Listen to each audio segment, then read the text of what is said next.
UP में ओवैसी बनाएंगे Burke वाली सीएम। मौलाना का बयान, मच गया हड़कंप। महाराष्ट्र में बुर्के वाली पार्षद है, लेकिन अब यूपी में तो बुर्के वाली सीएम बनाने का दावा हो रहा है। मौलाना हरा झंडा फहराना चाहते हैं, भगवान को हटाना चाहते हैं, लेकिन शायद ही मौलाना की भूल है और अब मौलानाओं को कूटने की बात भी होने लगी है। क्योंकि कभी ओवैसी के पार्टी के मौलाना पुलिस का एनकाउंटर करने की बात करते हैं, तो कभी ओवैसी के मौलाना बुर्के वाली सीएम की बात कर देते हैं। लेकिन ओवैसी को समझना होगा कि अब हिंदू एक हो चुका है और यूपी में फिर से भगवा ही लहराएगा, ना कि हरा झंडा। नमस्कार, कैपिटल टीवी का खास शो बात पते की देख रहे हैं आप। मैं हूं आपके साथ आयुष भारद्वाज। उत्तर प्रदेश में अगले साल 2027 में विधानसभा चुनावों को लेकर सरगर्मियां तेज हो गई हैं। पक्ष विपक्ष की ओर से लगातार बयानबाजी जारी है। इस बीच असदुद्दीन ओवैसी की पार्टी की ओर से बड़ा बयान सामने आया है। पार्टी के पूर्वांचल अध्यक्ष इसरार अहमद ने कहा है कि एआईएमआईएम नकाब वाली महिला को मुख्यमंत्री बनाएगी। इसरार अहमद पूर्वांचल अध्यक्ष एआईएमआईएम ने कहा है कि लोकसभा में मुस्लिमों को बेवकूफ बनाने के लिए अखिलेश यादव ने मुस्लिम महिला आरक्षण की बात की। देश में न सिर्फ अखिलेश बल्कि किसी भी दल ने महिला सीएम बनाने की बात ही नहीं की। और तो और बुर्के वाली सीएम की तो बात कभी कही नहीं जाती, लेकिन एआईएमआईएम ही नकाब वाली महिला को सीएम बनाएगी। एआईएमआईएम पूर्वांचल अध्यक्ष इसरार अहमद ने कहा कि महाराष्ट्र में नकाब वाली महिला नगर पालिका चुनाव जीत कर आई, अब यूपी में जीत कर दिखाएगी। उन्होंने कहा कि नकाब वाली महिलाओं को मुख्यमंत्री बनाने की बात सिर्फ एआईएमआईएम ही कह सकती है। अभी लोकसभा में महिला आरक्षण बिल आया था। समाजवादी पार्टी ने मुसलमानों को बेवकूफ बनाने के लिए मुस्लिम महिला आरक्षण की बात करी। उत्तर प्रदेश में किसी भी ना, उत्तर प्रदेश में पूरे हिंदुस्तान में किसी भी सियासी पार्टी ने महिला मुख्यमंत्री बनाने की बात नहीं करी। बैरिस्टर असदुद्दीन ओवैसी साहब अकेले ऐसे आदमी हैं जो नकाब वाली महिला को मुख्यमंत्री बनाने की बात कर रहे हैं। और न सिर्फ बात कर रहे हैं, आपने देखा कि हमारा महाराष्ट्र में नगर पालिका चुनाव में नकाब वाली महिलाएं जीत कर आई भी हैं। और इसके अलावा आप देख रहे हैं गुजरात में, बावजूद उसके कि हमारे पास सीटें कम थी, 7 सीटें होने के बावजूद भी 24 सीटें भाजपा के पास थी, 7 सीटें हमारे पास थी, फिर भी हमारी गोधरा नगर पालिका में हमारी सरकार बन रही है। तो हम ये बात बताना चाहते हैं कि लोगों को इधर उधर लोगों के गुमराह होने की जरूरत नहीं है। मजलिस सबको हक दिलाएगी। सब मजलिस नकाब वाली महिलाओं को मुख्यमंत्री बनाने की बात कर रही है। मजलिस अकेली ऐसी पार्टी है जो दलितों के हित की बात कर रही है, बैकवर्डों के हित की बात कर रही है। तो तमाम उत्तर प्रदेश में बड़े पैमाने पर ब्राह्मण समाज के साथ अत्याचार हो रहा है।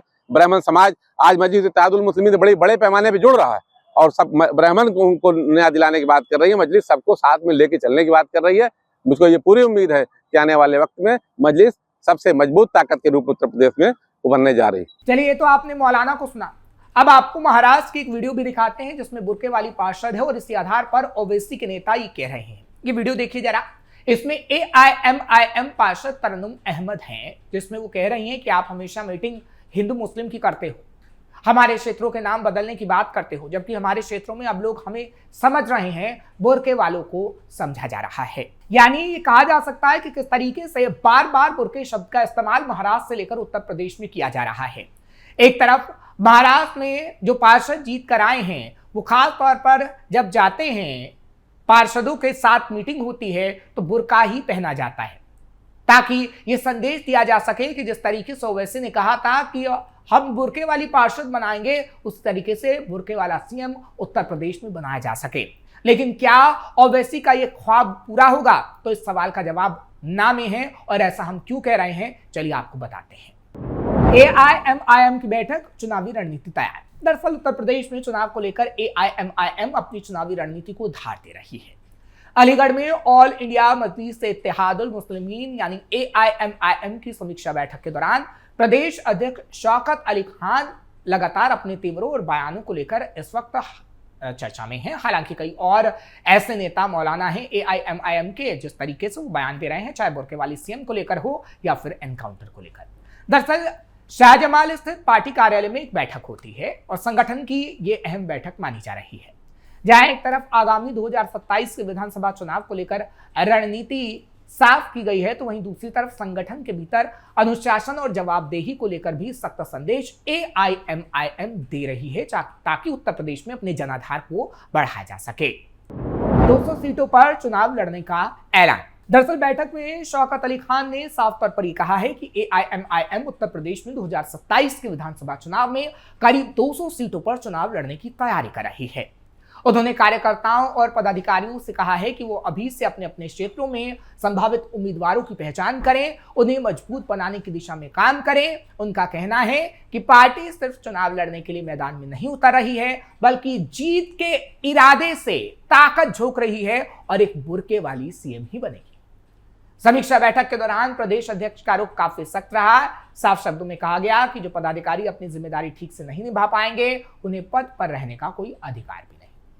यानी AIMIM पूरी तैयारी तो कर रही है उत्तर प्रदेश में, लेकिन ये तैयारी आगे आने वाले समय में कोई काम नहीं आ पाएगी, क्योंकि आप तैयारी मजबूती से भी करेंगे तो आप ही का नुकसान होगा, क्योंकि आप अगर थोड़ी सीटें पा भी लेंगे तो सरकार नहीं बना पाएंगे, अखिलेश का नुकसान करेंगे, कांग्रेस पार्टी का नुकसान करेंगे और वोट कटुआ बनकर रह जाएंगे। पूरा फायदा बीजेपी को होगा। वो कैसे होगा थोड़ी देर में हम आपको बताएंगे, लेकिन संगठन की कमजोरियों पर भी चर्चा करते हैं कि AIMIM जीत का दावा तो कर रही है, लेकिन उत्तर प्रदेश में कैसे संगठन में उसकी कमजोरियां हैं।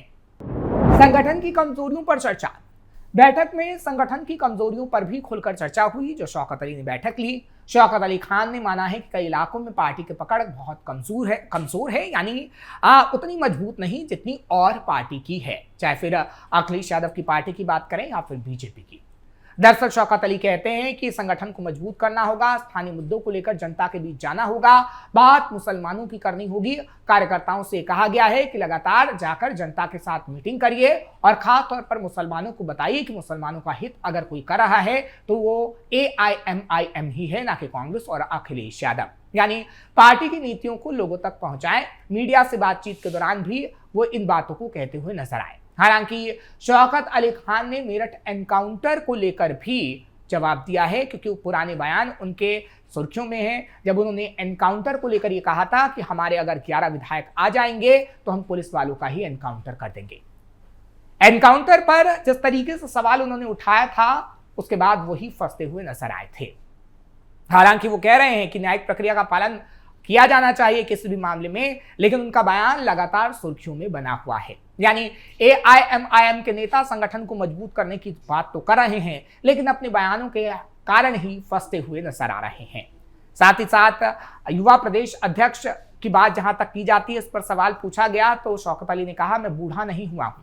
इस बयान के बाद राजनीतिक गलियारों में हलचल तेज हो गई है और पार्टी के अंदर खींचतान की बात समझ में आ रही है। कैसे AIMIM में नेताओं में ही खींचतान है, नेताओं की आपसी खींचतान बनेगी मुसीबत। दरअसल पार्टी में पहले सैयद नाजिम अली युवा प्रदेश अध्यक्ष थे, लेकिन उन्हें हटाए जाने के बाद लंबे समय से ये पद खाली है। अब तक किसी नए चेहरे की नियुक्ति नहीं की गई, जिससे सवाल उठ रहा है कि आखिर युवा नेतृत्व को लेकर AIMIM फैसला क्यों टाल रहा है। राजनीतिक जानकारी से नेतृत्व के भीतर संतुलन बनाए रखने की रणनीति मान रहे हैं। AIMIM जिसकी कमान अभी असदुद्दीन ओवैसी के हाथ में है, अब उत्तर प्रदेश में अपनी जमीन मजबूत करने की जो कोशिश कर रहे हैं। अगर पार्टी में ऐसे ही खींचतान रही तो AIMIM पूरी तरीके से धाराशाही हो जाएगी, क्योंकि एक तो नेताओं के बयान ने ही मिट्टी पलीत करने का काम किया है ओवैसी की पार्टी का, क्योंकि जिस तरीके से शौकत अली का पिछले दिनों बयान सामने आया, ये दर्शा रहा था कि क्या AIMIM को जनता पसंद करेगी, क्योंकि वो भड़काऊ बयान दे रहे हैं और कहीं ना कहीं ऐसे नेता ओवैसी के लिए चुनौती बनने का काम भी कर सकते हैं। फिलहाल शौकत अली का बयान अब आपको दिखाते हैं कि शौकत अली ने किस तरीके से एनकाउंटर को लेकर अपना बयान दिया, जिसके कारण आज भी वो फंसते हैं और ओवैसी की पार्टी की मिट्टी पलीत करने का काम करते हैं। देखिए जरा। मेरे दोस्तों, मेरे बुजुर्गों, मैं 111 नहीं, आप मुझे 11 जिता करके उत्तर प्रदेश से दे दो। मैं आपसे वादा करके जा रहा हूं, मैं आपसे वादा करके जा रहा हूं कि उत्तर प्रदेश में किसी मुसलमान का अगर इनकाउंटर होगा तो इनकाउंटर करने वाले का भी इनकाउंटर होगा।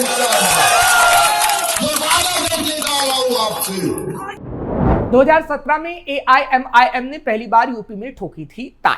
अगर हम बीते चुनाव में उत्तर प्रदेश में AIMIM के प्रदर्शन की बात करें तो 2017 के विधानसभा चुनाव में पहली बार पार्टी ने 2017 का विधानसभा चुनाव लड़ा था। AIMIM ने 38 सीटों पर चुनाव लड़ा और सभी पर उसे हार ही नसीब हुई थी। पार्टी को तब 0.24% वोट मिले थे। 2017 में ओवैसी की पार्टी के उम्मीदवार रहे जियाउर रहमान पर्क तीसरे नंबर पर रहे थे और यही उनकी पार्टी के लिए सबसे अच्छा प्रदर्शन रहा था। यहां पर AIMIM को तकरीबन 60,000 के करीब वोट मिले थे। वर्तमान में बर्क समाजवादी पार्टी से संभल से सांसद हैं। इसके बाद 2021 में उत्तर प्रदेश में पंचायत चुनाव हुए थे और ओवैसी की पार्टी ने 23 जिला पंचायत सीटें जीती थी। हालांकि उत्तर प्रदेश जैसे बड़े राज्य में आंकड़ा बहुत ही छोटा है, लेकिन पार्टी ने अपनी मौजूदगी थोड़ी बहुत दिखाई जरूर थी। लेकिन आगे आने वाले समय में क्या होगा यह भी कहा नहीं जा सकता। फिलहाल इतना जरूर कहा जा सकता है कि ओवैसी का वोट बैंक मुस्लिम है, जबकि सपा के बारे में भी कहा जाता है कि मुस्लिम यादव उसके कोर वोट बैंक है। बसपा की कमजोर होने के बाद और कांग्रेस सपा के साथ आने के बाद 80% से अधिक मुसलमान अखिलेश के साथ खड़े रहे हैं। लेकिन अगर ओवैसी एक विकल्प के तौर पर उत्तर प्रदेश में आते हैं तो जरूर इस वोट बैंक में सेंधमारी ही हो सकती है। तेजस्वी अपने किले को मजबूत कर पाए या ना कर पाए, लेकिन अखिलेश के किले को नुकसान पहुंचा सकते हैं। इसका पूरा फायदा बीजेपी को ही मिलेगा और बीजेपी एक बार फिर से यूपी में भगवा लहराएगी और ओवैसी कभी भी यूपी में बुरके वाली सीएम नहीं बना पाएंगे।